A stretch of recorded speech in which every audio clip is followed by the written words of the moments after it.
May mga followers ako na nagtatanong sa akin kung paano daw, kung kailan daw ako nag-start na mag-affiliate here in TikTok. Mga 1 year ago na. Yes, 1 year pa lang. 1 year pa lang akong nagti-TikTok affiliate. Tapos nung first ko nga na benenta before is yung pinaka target market ko. Hindi ko pa alam kung sino. Pero yung product na binibenta ko, wala ako ni isang sample product na ipinipresent pag nagla-live streaming ako. Wala lang. May isang cellphone lang ako na lumang-lumay na ginamit ko habang nagla-live streaming ako. Tapos, wala akong items na pinapakita. Nandun lang mismo sa mismong cellphone, pinapakita ko. Pero guys, nakakahit ako ng target And take note, yung commission ko yun, nag-start ako sa 50 centimos. 50 centavos, di ba? Shocking. Minsan nga, ano pa point 4 lang di ba? Ano yun? Basta 0.4. Basta mga ganon, 0.4. Ganun yung mga interest, ay yung mga komisyon.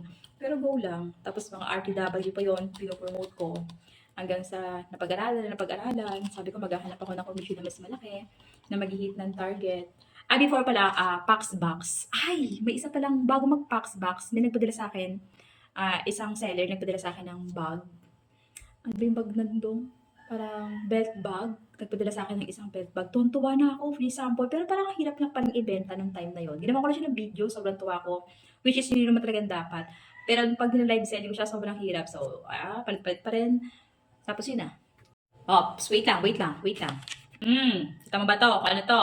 Oh, organic barley to, pangga. Okay? Ito yung iniinom ko bago ako matulog. Kasi nga, organic din siya.